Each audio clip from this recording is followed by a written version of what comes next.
चलिए सॉल्व करते हैं कक्षा 10वीं का प्रश्नावली 2 छत्तीसगढ़ बोर्ड। जब किसी बहुपद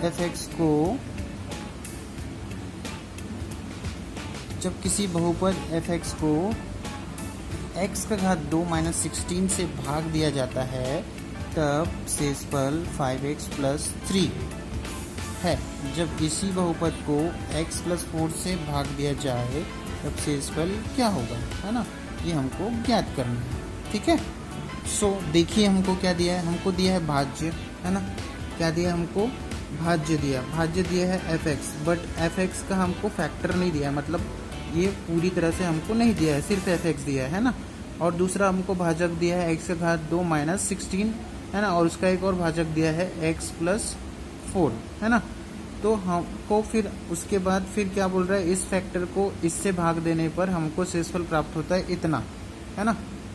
इसको मतलब fx कोई बहुपद है जिसको x का घात 2 माइनस 16 से भाग देने पर हमको शेषफल कितना प्राप्त होता है, 5x, है ना, 5x प्लस 3, ये हमको क्या प्राप्त होता है, शेषफल प्राप्त होता है। और भागफल हमको नहीं दिया है ना, भागफल दिया है कि हमको, भागफल नहीं दिया, तो भागफल को हम मान लेते हैं qx, हमने भागफल को मान लिया क्या, qx। अब ये जो चीज़ें देख रहे हैं आप, भाज्य, भाजक, शेषफल और भागफल, इसका एक समीकरण बनता है, एक सूत्र बनता है, आप सबको पता है ना, क्या सूत्र है वो, भाज्य बराबर भाजक गुना, है ना, भाजक गुना भागफल प्लस क्या होता है, शेषफल होता है। तो इसमें हम ये जो फैक्टर, ये जो अपन ने मान निकाला है, इसको हम इस सूत्र में क्या करते हैं, रख देते हैं। तो भाज्य है fx, भाजक है x का घात 2 माइनस 16, ये रख दिया, गुना भागफल है हमारा, ये हमने मान लिया, शेषफल है ये हमारा हो गया समीकरण 1।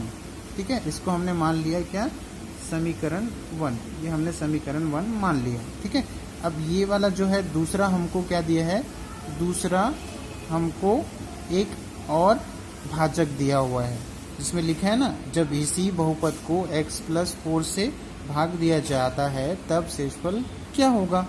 चूँकि शेषफल प्रमेय में ये पॉसिबल है कि अगर आपको भाज्य और भाजक दिया है तो आपका शेषफल आप सॉल्व कर सकते हो, बट आपको भाज्य ही नहीं दिया है तो आप शेषफल कैसे सॉल्व करोगे, आपको शेषफल कैसे मिलेगा।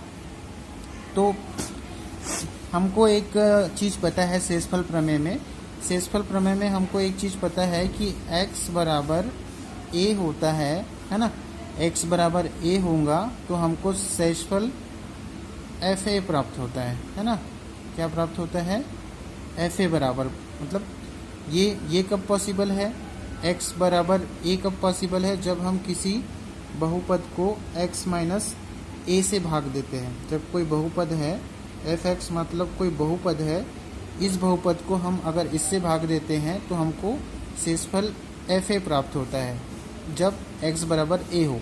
तो ये हमारा शेषफल प्रमेय था, है ना, ये हमारा क्या था, शेषफल प्रमेय था। अब चूंकि हमको ये वाला चीज़ कहीं पे दिख नहीं रहा है ना, तो इसको तो हम नहीं तोड़ सकते, तो हमारे पास कोई दूसरा भागफल है, ये मतलब हमारा कोई दूसरा भाजक है ना, ये हमारा कोई दूसरा भाजक है, राइट, ये दूसरा भाजक है हमारा, इसका यूज़ करेंगे हम। तो इस भाजक को हम कन्वर्ट करते हैं इस रूप में, है ना, इस रूप में हमको जो दूसरा भाजक दिया है ये वाला, इसको हम इस रूप में कन्वर्ट करते हैं। ठीक है, ओके, तो ये समीकरण हो गया। अभी अपना शेषफल प्रमेय आपको बताया मैंने, है ना, किसी फैक्टर है उसको अगर x माइनस ये अपने कर दिया था। ठीक है, अभी ये हमारा शेषफल प्रमेय से दूसरे भाजक का उपयोग करेंगे हम। दूसरे भाजक का अगर अपन उपयोग करते हैं तो हमको दूसरा भाजक दिया है इतना, x प्लस 4, ये दूसरा भाजक दिया हुआ है ना।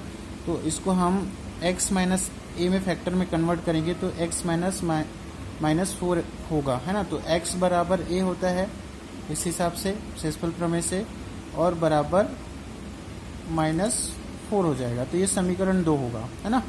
तो ये समीकरण 2 का मान समीकरण 1 में रख देते हैं। ठीक है, मतलब x का मान जो है -4 है उसको हम किस में रख देंगे, समीकरण 1 में रख देंगे। ठीक है, 1 मिनट पेज पलट देता हूँ। सो यहाँ पे समीकरण एक में हम x बराबर -4 रखने पर क्या होगा, f -4 बराबर यहाँ पे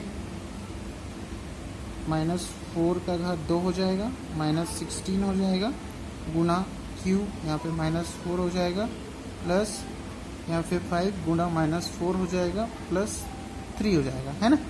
इसमें हमने डायरेक्ट मान रख दिया, -4 का मान इस समीकरण में हमने रख दिया। ओके, अभी देखते हैं इसको सॉल्व करके। इसको सॉल्व करते हैं, 4 चौक क्या हो जाएगा 16, माइनस माइनस प्लस हो जाएगा, तो ये 16 हो गया, -16 हो गया, गुना q -4 हो गया, प्लस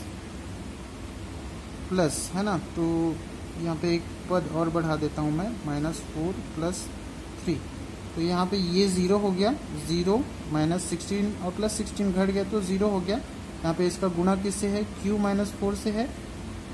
और यहाँ पे 4 पंचे 20, 4 पंचे 20, माइनस प्लस गुणा होता है तो माइनस होता है, 4 पंचे 20, यहाँ पे माइनस आ गया, ये 4 पंचे 20 है ना, प्लस क्या है यहाँ पे 3 है ना। तो ये हो गया हमारा, ये तो पूरा पद 0 हो गया, ये पूरा पद क्या हो गया हमारा 0 हो गया।